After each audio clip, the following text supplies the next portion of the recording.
Évangile selon Luc, chapitre 15.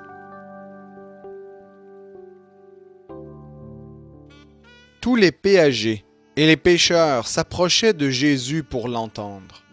Les pharisiens et les scribes murmuraient et disaient : « Celui-ci accueille des pécheurs et mange avec eux. » Mais il leur dit cette parabole. Quel homme d'entre vous, s'il a 100 brebis et qu'il en perde une, ne laisse les 99 autres dans le désert pour aller après celle qui est perdue, jusqu'à ce qu'il la trouve. Lorsqu'il l'a trouvée, il la met avec joie sur ses épaules, et de retour à la maison, il appelle chez lui ses amis et ses voisins, et leur dit : « Réjouissez-vous avec moi, car j'ai trouvé ma brebis qui était perdue. » De même, je vous le dis, il y aura plus de joie dans le ciel pour un seul pécheur qui se repent que pour 99 justes qui n'ont pas besoin de repentance. Ou quelle femme, si elle a 10 drachmes et qu'elle perde une drachme, n'allume une lampe, ne balaie la maison et ne cherche avec soin jusqu'à ce qu'elle la trouve. Lorsqu'elle l'a trouvée, elle appelle chez elle ses amis et ses voisines et dit : « Réjouissez-vous avec moi, car j'ai trouvé la drachme que j'avais perdue. » De même, je vous le dis, il y aura de la joie devant les anges de Dieu pour un seul pécheur qui se repent. Il dit encore : un homme avait 2 fils. Le plus jeune dit à son père : « Mon père, donne-moi la part de la fortune qui doit me revenir. » Et le père leur partagea son bien.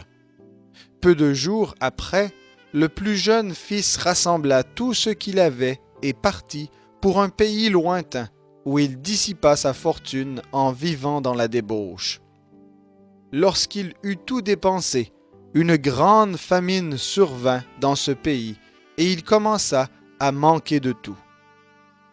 Il se lia avec un des habitants du pays, qui l'envoya dans ses champs faire paître les pourceaux. Il aurait bien désiré se rassasier des caroubes que mangeaient les pourceaux, mais personne ne lui en donnait.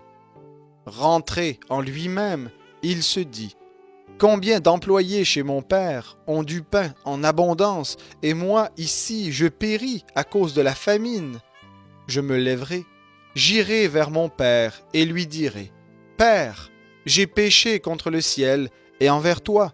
Je ne suis plus digne d'être appelé ton fils. Traite-moi comme l'un de tes employés. » Il se leva et alla vers son père. Comme il était encore loin, son père le vit et fut touché de compassion. Il courut se jeter à son cou et l'embrassa. Le fils lui dit : « Père, j'ai péché contre le ciel et envers toi.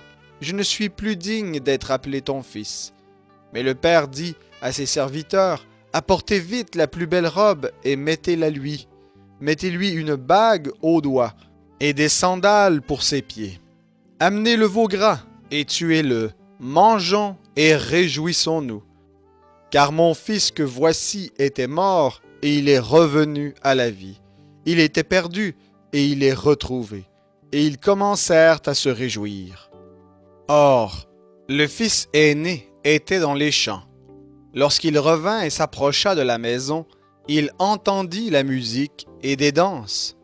Il appela un des serviteurs et s'informa de ce qui se passait. Ce dernier lui dit : « Ton frère est de retour, et parce qu'il lui a été rendu en bonne santé, ton père a tué le veau gras. » Il se mit en colère et ne voulut pas entrer. Son père sortit pour l'y inviter. Alors il répondit à son père : « Voici, il y a tant d'années que je te sers. Jamais je n'ai désobéi à tes ordres, et à moi, jamais tu n'as donné un chevreau pour me réjouir avec mes amis. Mais quand ton fils que voilà est arrivé, celui qui a dévoré ton bien avec des prostituées, pour lui tu as tué le veau gras. Toi, mon enfant, lui dit le père, tu es toujours avec moi, et tout ce que j'ai est à toi. Mais il fallait bien se réjouir et s'égayer, car ton frère que voilà était mort, et il est revenu à la vie. Il était perdu, et il est retrouvé. »